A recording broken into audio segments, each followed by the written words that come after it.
"Can you stand by the bathroom wall so you don't ruin the wedding photos with your age?" said my new daughter-in-law, her voice dripping with false sweetness as she adjusted her veil. I smiled, picked up my elegantly wrapped gift from the table, and walked straight out of that reception hall.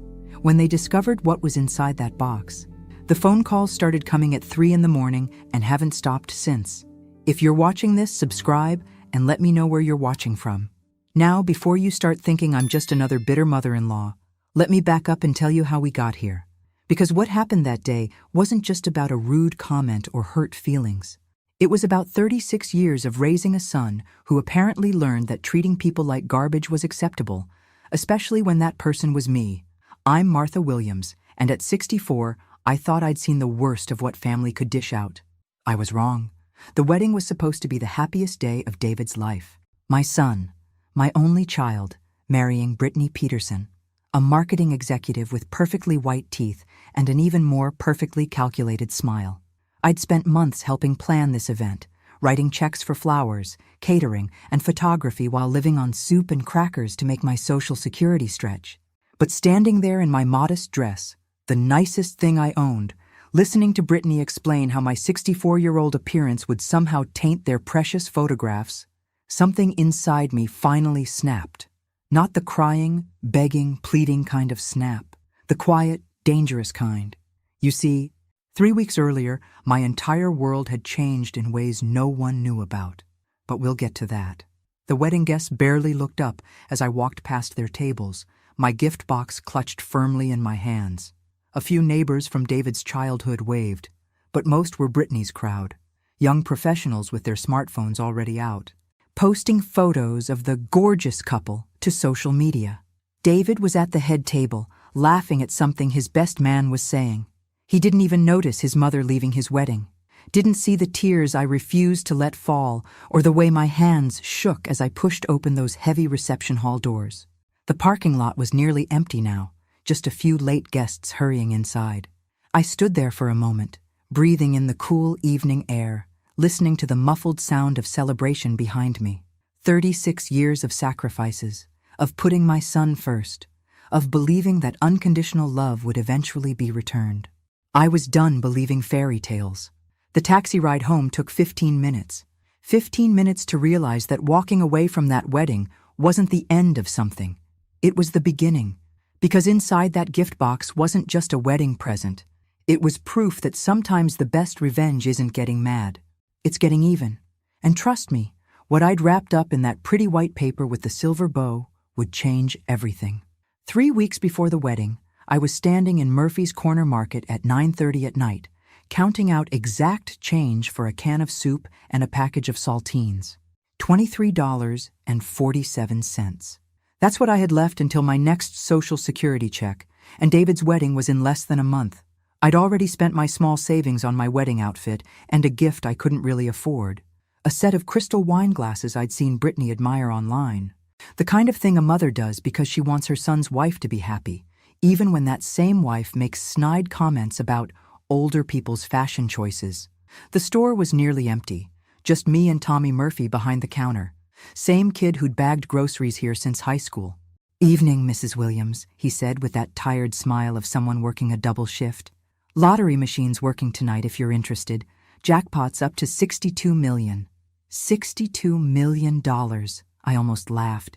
Here I was, rationing soup cans, and he was talking about numbers so large they didn't seem real.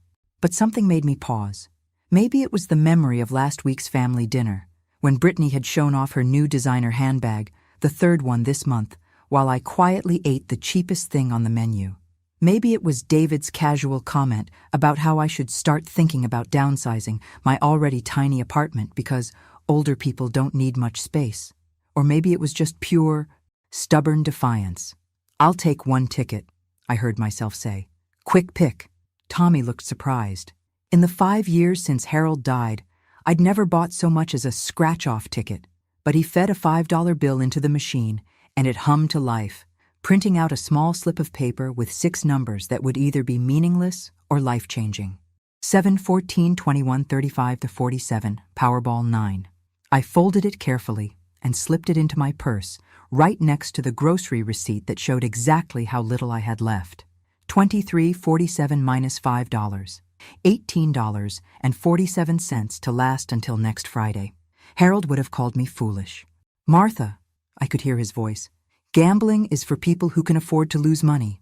But Harold had been gone for 4 years, and clearly, I'd already lost everything that mattered anyway. The walk home took 45 minutes because I couldn't afford the bus. 45 minutes of replaying every dismissive comment. Every time I'd been made to feel like a burden instead of a mother. By the time I climbed the 3 flights to my studio apartment, I'd made a decision that had nothing to do with lottery tickets. Win or lose, I was done being their convenient source of guilt money and inconvenient reminder of family obligation. The lottery drawing was Saturday night. I watched it the same way I watched everything else. Alone, with a cup of tea and the volume turned low so I wouldn't disturb my neighbors. When the numbers appeared on screen, I didn't believe them at first. 7 to 14, 21, 35 to 47, Powerball 9. Every single number on my crumpled $5 ticket. $62 million. I sat there for 10 minutes, checking and rechecking, waiting for the mistake to reveal itself. But there was no mistake. I, Martha Williams, woman who ate soup for dinner and walked everywhere to save bus fare, had just won more money than I could spend in 10 lifetimes. The smart thing would have been to call David immediately to share the incredible news with my only family. But I didn't pick up the phone. Instead, I carefully placed the ticket in my jewelry box, next to Harold's wedding ring and my mother's pearls. Because suddenly I had a very different kind of wedding present in mind. The lottery office in downtown Springfield looked nothing like I'd imagined. I'd expected something grand, official, maybe even celebratory. Instead, it was a sterile government building with fluorescent lighting and the kind of beige walls that suggested bureaucracy, not life-changing fortunes. "Congratulations, Mrs. Williams," said Janet Patterson, the claims officer, a pleasant woman in her 40s who handled my paperwork with the same efficiency she'd probably use for a parking permit. "After taxes, your lump sum comes to $38.4 million. $38 million? $400,000. Even reduced by taxes, the number was still impossible to comprehend. I signed documents, provided identification, and listened to explanations about direct deposit and financial planning services. Janet was patient, professional, and completely unaware that she was processing the claim of a woman who'd been eating peanut butter sandwiches for dinner just a week ago.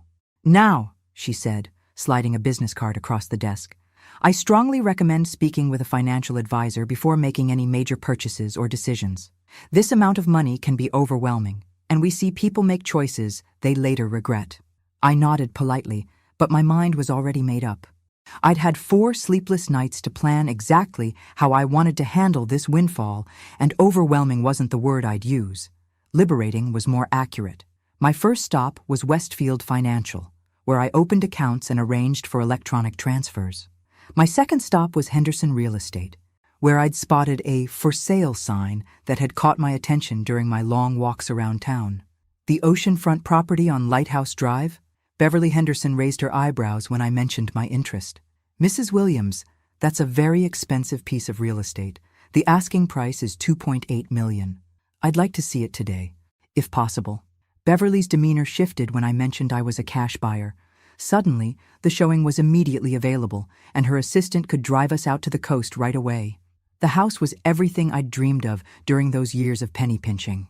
A sprawling contemporary home with floor-to-ceiling windows overlooking the Atlantic, 3 bedrooms, 2.5 baths, and a wraparound deck where you could watch the sunrise over the water. It had been on the market for 8 months, Beverly explained, because most buyers needed financing, and the sellers were motivated. "I'll take it," I said, standing on that deck, listening to the waves crash below. "Full asking price." Beverly blinked. "Don't you want to have it inspected? Get an appraisal?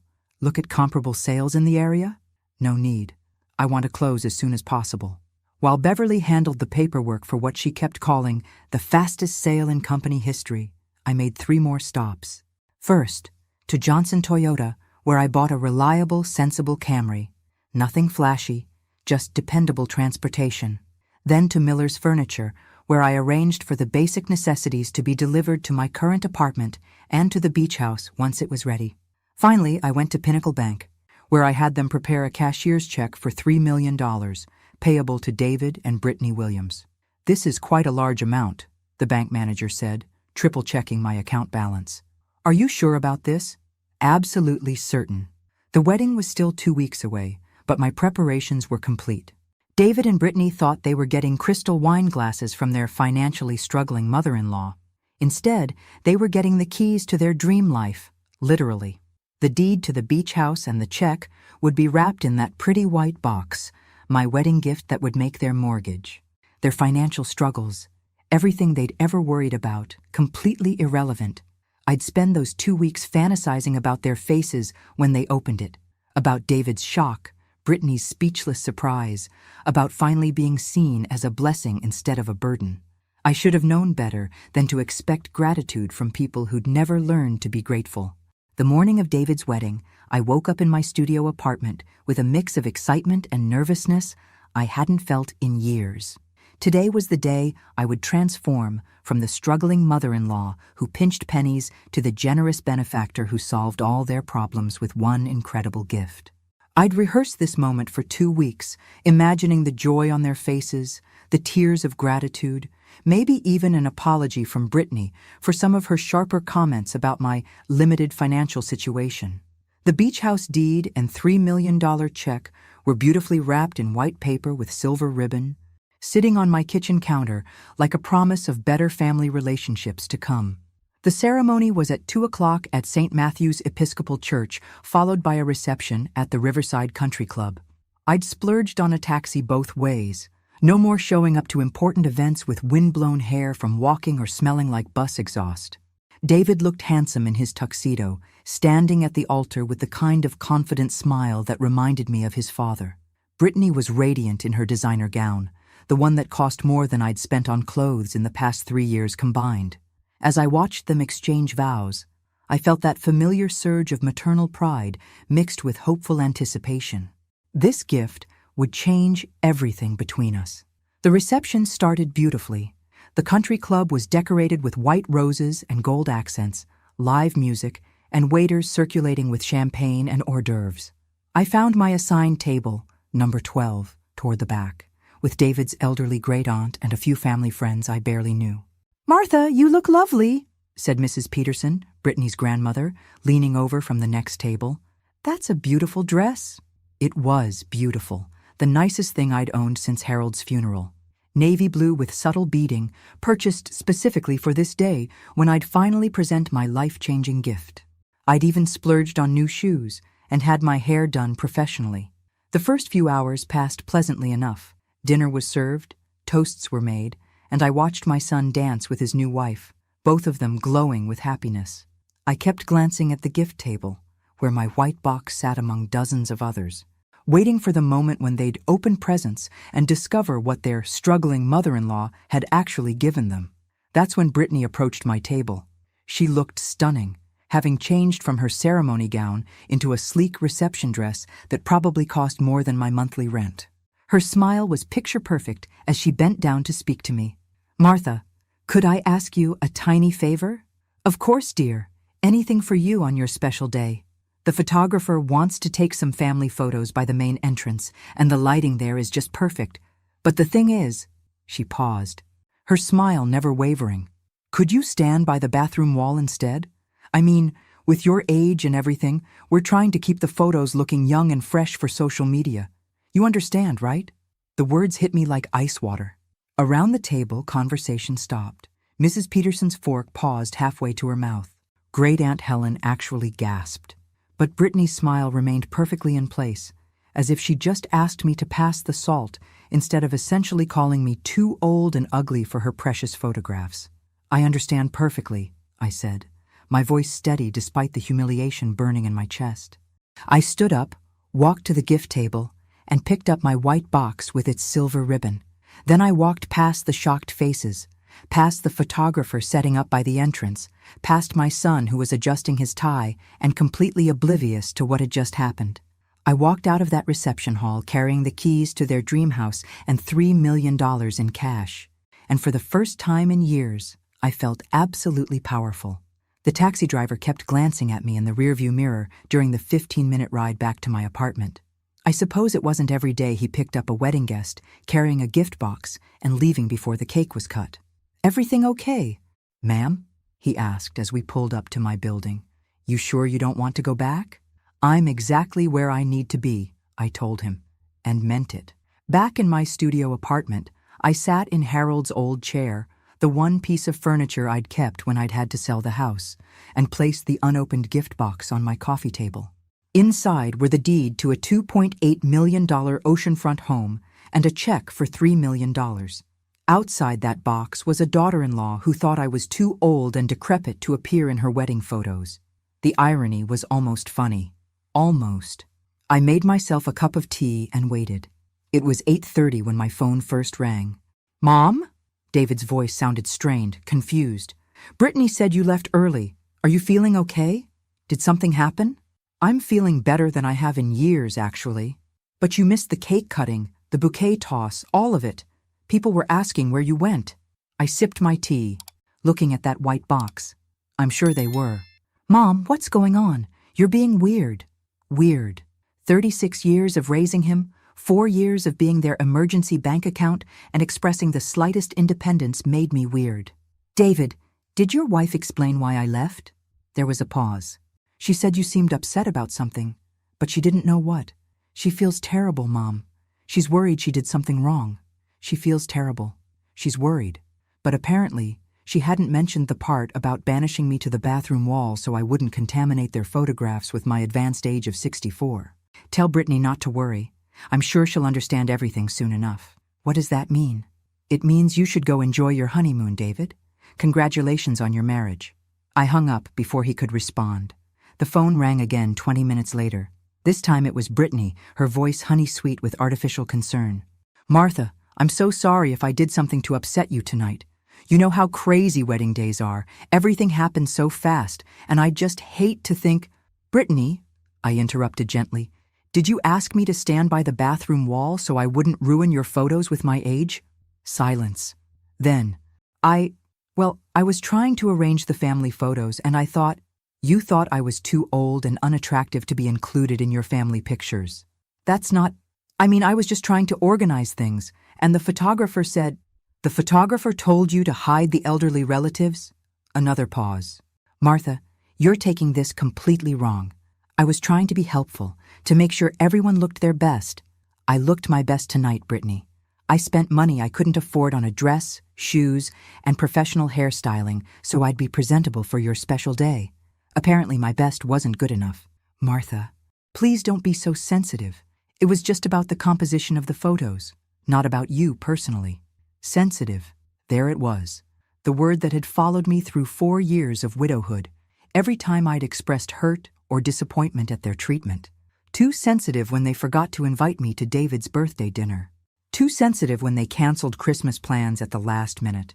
Too sensitive when Brittany made comments about people on fixed incomes needing to adjust their expectations. "You're absolutely right," I said calmly. "I am being too sensitive. Thank you for the reminder. So you understand? And you'll come to the gift opening tomorrow? We're doing it at our place around noon." The gift opening, where they'd unwrap their crystal wine glasses and probably make some polite comment about how thoughtful I was before moving on to more expensive presents from other relatives. "I wouldn't miss it," I said. Because I wouldn't. I had 38 million reasons to be there. Sunday afternoon, I stood outside David and Brittany's rental house holding a different gift, a small box containing a key and a folded piece of paper. The original white box with the deed and check was safely locked in my bedroom closet, where it would stay until I decided what to do with it. The house was full of wedding guests who'd stayed over for the gift opening tradition. Brittany's parents, her sister and brother-in-law, a few close friends, and several relatives I barely knew. Everyone was in a festive mood, still buzzing from the previous night's celebration. "Martha!" Brittany rushed over as I entered, her smile brilliant and completely convincing. "I'm so glad you made it, and I hope you know how sorry I am about any misunderstanding yesterday. Wedding stress, you know how it is." "Of course, dear. Think nothing of it." We settled into the living room, where gift boxes and bags covered every surface. David and Brittany took turns opening presents, while someone kept a list for thank you notes. Expensive kitchen appliances, crystal stemware, artwork, luggage, the kinds of things young professional couples received from their well-off families and friends. My original gift, the crystal wine glasses, was received with appropriate enthusiasm. Brittany held them up to the light, praising their quality, while David nodded approvingly. "Thanks, Mom. These are beautiful." They were beautiful, and they'd cost me nearly 2 weeks' worth of grocery money. "Actually," I said, standing up, "I have one more gift for you both." I handed over the small box I'd prepared that morning. David looked surprised. It wasn't like me to bring multiple gifts, given my limited budget, but he opened it eagerly. Inside was a single key attached to a keychain and a folded piece of paper. David held up the key, looking puzzled. "What's this to, Mom?" I cleared my throat. "It's the key to my new apartment. The address is on the paper." The room fell silent. David unfolded the paper and read it, his confusion deepening. "Ocean View Towers, Unit 4B. Mom, that's the expensive high-rise downtown. How did you—" "I used some life insurance money Harold left me. Money I'd been saving for an emergency. Not technically a lie. Winning the lottery definitely qualified as an emergency of sorts. I realized after yesterday that I needed to start thinking about my own future, my own living situation." Brittany's smile was looking strained. "That's wonderful, Martha. But why are you giving us the key?" "Because I want you to see it before I move in next week. It's a 2-bedroom unit on the 4th floor, ocean views, modern kitchen, in-unit laundry. I thought you might like to visit sometime." The implications hung in the air. David's expression was shifting from confusion to something that might have been concern or possibly calculation. "Mom, how much did this cost?" "More than I probably should have spent, but I'm tired of living paycheck to paycheck.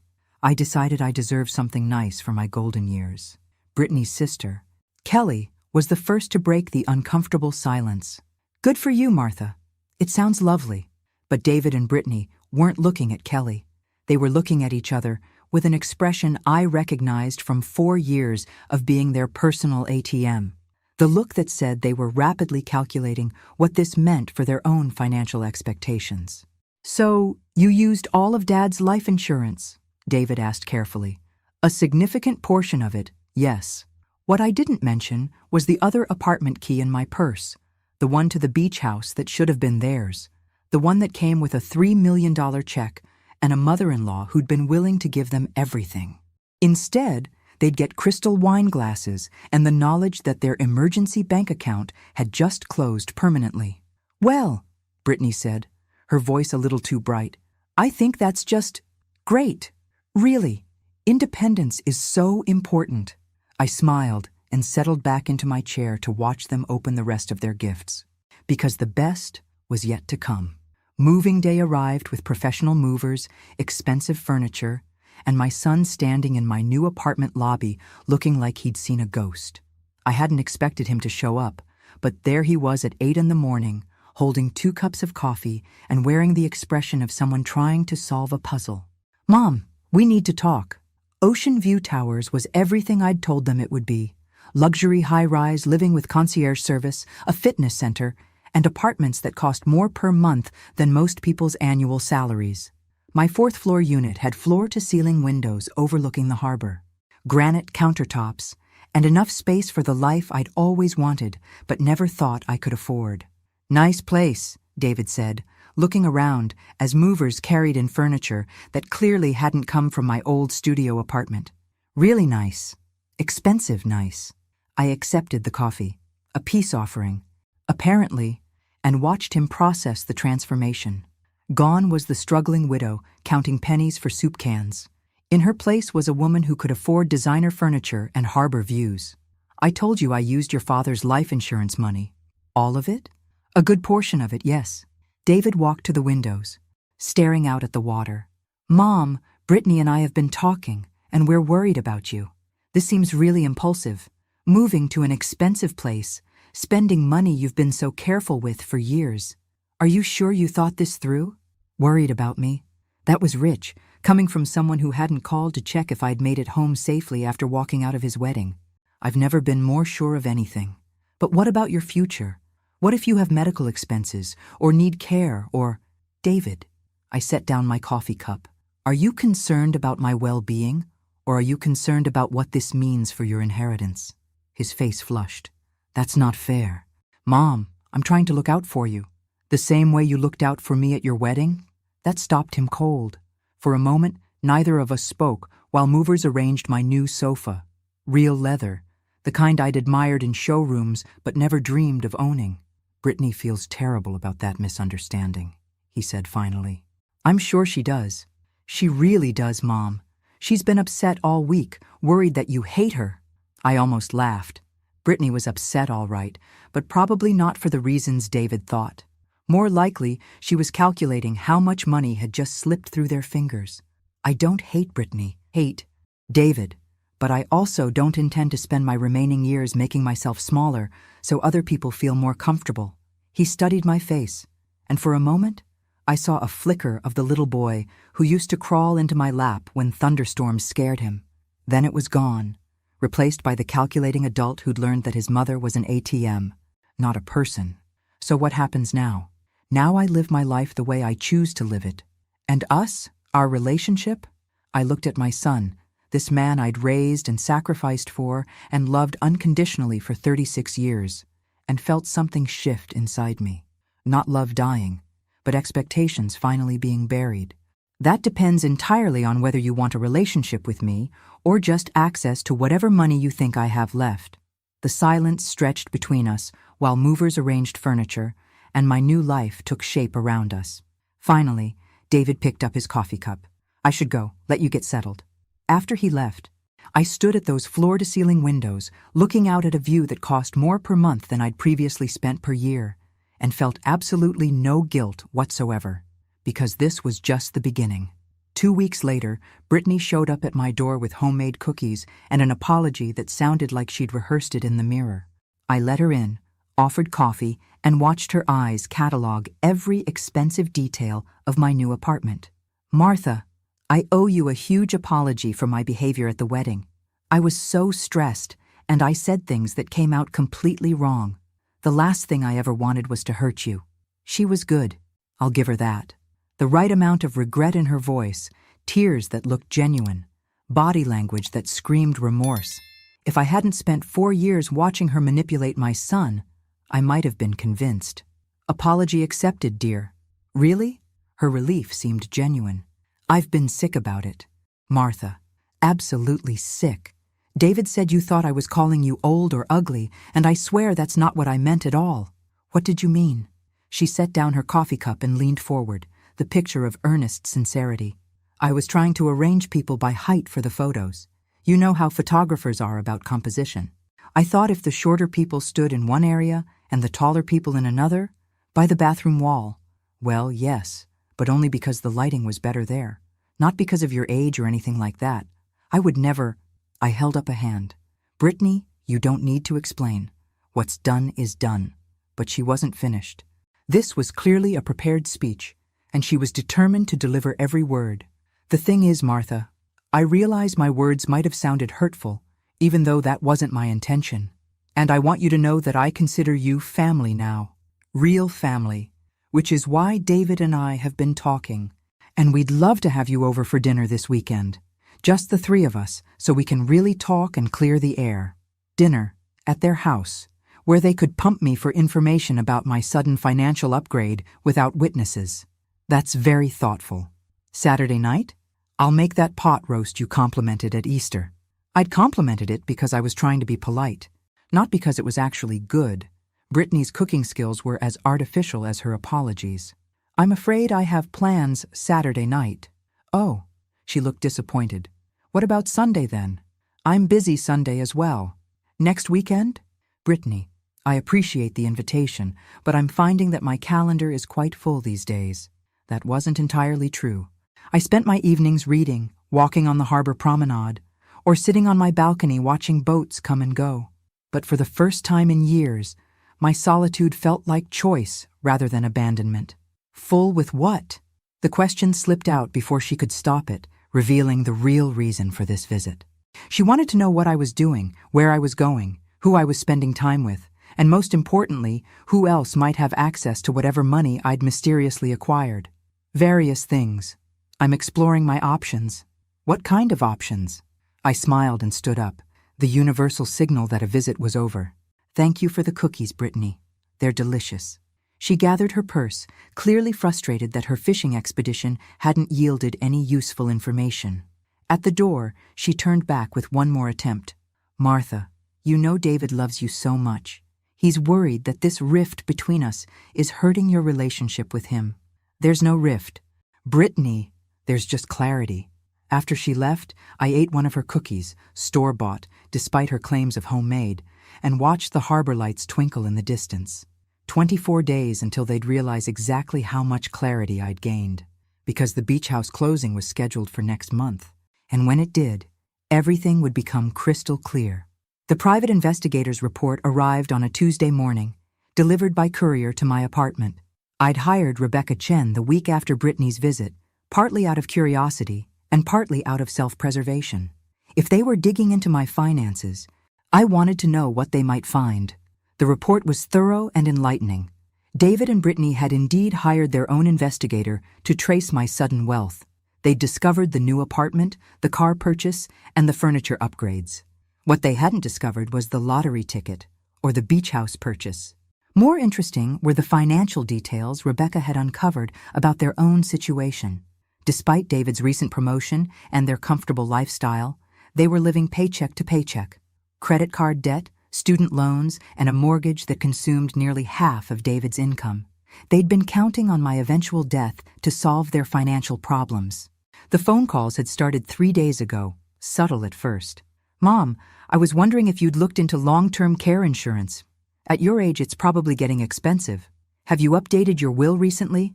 With the apartment and everything, you should probably review your beneficiaries. Brittany mentioned that her grandmother had a great financial advisor who specializes in retirement planning for seniors. Maybe you should talk to someone professional about managing your assets. Assets? Beneficiaries? Long-term care insurance? They weren't even trying to be subtle anymore. This morning's call was David again, his voice carrying that forced casualness I'd learned to recognize over the years. Mom, I hate to bring this up, but our investigator friend mentioned that someone might have won the lottery recently. Someone local. Isn't that crazy? Can you imagine suddenly having all that money? My coffee cup paused halfway to my lips. Investigator friend? Oh, you know, Jake Morrison from high school. He's a private investigator now. We were just talking, and he mentioned this lottery thing. Weird coincidence, right? They knew. Maybe not everything, but they knew enough to be asking the right questions. Very weird, I agreed. The thing is, if someone did win that much money, they'd probably want to be careful about who they told. You know how people can get when there's that much cash involved. Friends, family, everyone suddenly needs help with something. The irony was breathtaking. My own son was warning me about family members who might take advantage of lottery winners. That's very wise advice, David. So, hypothetically, if you knew someone who'd come into money suddenly, you'd tell them to be really careful about who they trust, right? Absolutely. I'd tell them to be especially careful about family members who'd already shown they view them as a source of money rather than a person worthy of respect. Silence on the other end of the line. Mom, what are you saying? I'm saying that if someone won the lottery, they'd probably want to make sure their gifts went to people who appreciated them for reasons beyond their bank account balance. Are you... Mom? Did you win the lottery? I looked out my harbor view windows at the life I'd bought with my winnings. Then, at the beach house deed sitting in my desk drawer, the deed that should have been their wedding present. I think this conversation has gone on long enough, David.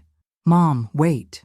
I hung up and turned off my phone, because tomorrow was the day I'd been waiting for. Tomorrow, the beach house purchase would be finalized. The $3 million check would be deposited, and my preparations would be complete. Tomorrow, I'd give them exactly what they deserved. The beach house was everything I'd dreamed of and more. Standing on the wraparound deck at sunrise, watching dolphins play in the waves beyond my private beach, I understood why people said money couldn't buy happiness. It couldn't, but it could buy freedom from people who made you unhappy. I'd been living here for a week, having quietly moved my most important possessions while keeping the downtown apartment as a decoy. Let David and Brittany drive by Ocean View Towers, looking for signs of my daily routine. Let them wonder how often I was home, who I was seeing, what I was planning. My phone had been buzzing constantly since our last conversation. Calls, texts, voicemails that grew increasingly desperate as they realized I wasn't answering. Finally, yesterday, Brittany had shown up at the downtown apartment. According to the doorman, who'd been well compensated for his discretion, she'd waited in the lobby for 3 hours. This morning, she tried a different approach. The text message was a masterpiece of manipulation. "Martha, David is in the hospital. Please call immediately." I called the hospital directly. No David Williams admitted. No emergency room visits. Nothing. So I called her back. "Martha, thank God. David collapsed at work and they rushed him to Springfield General. Can you meet us there?" "Brittany, I just called Springfield General. David isn't there." Silence. Then, "Well, maybe they transferred him. Or maybe I misheard the name of the hospital in all the confusion." "David isn't in any hospital, Brittany." More silence. "We need to talk, Martha. Face to face. There are things you don't understand." "Such as?" "Such as the fact that you winning the lottery affects more people than just you." There it was. The mask finally slipping completely off. "How does my winning the lottery affect you, Brittany?" "Because we're family. Because we've been counting on you, planning around you being part of our financial future. Because David is your only son, and you can't just cut us out because of one stupid comment I made at our wedding." One stupid comment. Yes, one comment that I've apologized for 100 times, and you're acting like I committed some unforgivable sin. It's not fair, Martha. It's not fair to punish us forever because I misspoke one time when I was stressed.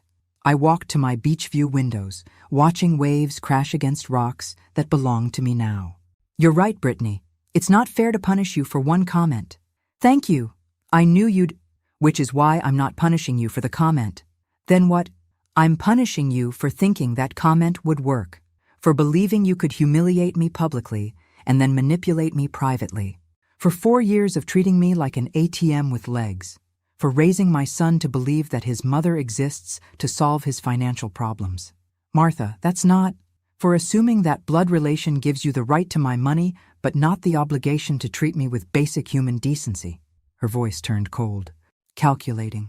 "You know what, Martha? Maybe you're right. Maybe we did take you for granted, but you need us more than we need you. You're a 64-year-old woman with no friends, no life, no family except us. What are you going to do with all that money? Sit alone in your fancy apartment until you die?" I smiled, looking out at my private beach, my infinity pool, my 3-bedroom house that should have been their wedding present. "Actually, Brittany, I have plans for the money. Big plans. Plans that were going to include you and David right up until you asked me to stand by the bathroom wall." "What kind of plans?" "The kind that would have made you very, very happy. But now you'll never know, will you?" I hung up and turned off my phone again. Tomorrow I'd turn it back on. Tomorrow I'd let them discover what they'd actually lost. But tonight I was going to sit on my deck, drink wine that cost more than their monthly mortgage payment, and watch the sunset over the ocean that belonged to me. The final call came on Saturday morning at exactly 9 a.m. I let it ring 4 times before answering, long enough to savor the moment I'd been anticipating for 6 weeks. "Mom," David's voice was hollow, defeated. "We found out about the beach house." "Did you?" "The private investigator saw the deed transfer. Lighthouse Drive, $2.8 million, cash purchase 6 weeks ago, right after you won the lottery." I poured myself coffee and walked onto my deck, where morning sun was already warming the teak furniture that had cost more than most people's cars. "Congratulations on your detective work." "Mom, please, can we just talk? Can we come over and see you? We, Brittany and me, we need to talk to you face to face." I looked out at my private beach, where waves were washing against sand that belonged to me now. "I'm afraid that's not possible." "Why not?" "Because, David, you'd have to be invited first. And people who think I'm too old and unattractive for family photographs don't get invited to my home." "Mom, that was a mistake." "No, David, a mistake is spilling coffee on someone's shirt. What happened at your wedding was a choice that revealed exactly how you and your wife view me. So what are you saying? That you're cutting us off completely? That you're going to sit in that house by yourself and pretend we don't exist?" I smiled, remembering Brittany's similar accusation about sitting alone in my apartment. They really couldn't imagine that a woman my age might have plans beyond serving their needs. Actually, I won't be alone. I'm starting a foundation for elder financial abuse. Apparently, it's more common than I realized. Adult children manipulating their parents, treating them like personal banks, isolating them from other relationships so they're completely dependent on family approval. Silence on the other end. I'm also thinking about writing a book. About what it's like to win the lottery at 64, about the relationships that change when money enters the picture, about learning to set boundaries with adult children who've forgotten how to be grateful. Mom, but here's the truly interesting part. Truly, David, want to know what your wedding present was actually going to be? What do you mean? I walked to my desk and pulled out the original gift, the white box with silver ribbon that I'd carried out of his wedding reception. Inside were the beach house deed and a cashier's check for $3 million, both made out to David and Brittany Williams. I had wrapped up the deed to this house and a check for $3 million. I was going to give you everything: the house, the money, the solution to all your financial problems. I was going to keep just enough for myself to live comfortably and give you the rest. The silence stretched so long, I thought the call had dropped. You're lying, he finally whispered. The deed is still made out to both of you. The check is still signed, both sitting in a box wrapped in white paper with silver ribbon, exactly as they were the night you got married. Mom, please. I was so excited to see your faces when you opened it. I imagined your joy, your gratitude, maybe even an apology from Brittany for some of her sharper comments over the years. I spent 2 weeks fantasizing about becoming the generous mother-in-law who solved all your problems with one incredible gift. We can fix this. But instead, your wife decided I was too old and ugly for your precious photographs. And you, David, you stood there and let it happen. I didn't know. You didn't know because you weren't paying attention to your mother. You were paying attention to your social media photos and your reception timeline and everything except the woman who'd raised you and sacrificed for you and was about to give you everything she had. I could hear crying now, whether David or Brittany. I couldn't tell. So here's what's going to happen. I'm keeping the house, the money, and my dignity. You're keeping the crystal wine glasses and the memory of what you chose when you had to pick between treating me with respect and treating me like furniture. Mom, wait. And David, if you're ever ready to have a relationship with me that isn't based on what I can give you financially, you know where to find me. I'll be the old woman sitting on her private beach, living her best life. I hung up and turned off my phone. Then I walked onto my deck, looked out at the Atlantic Ocean that stretched endlessly toward the horizon, and smiled. Because sometimes the best revenge isn't getting even.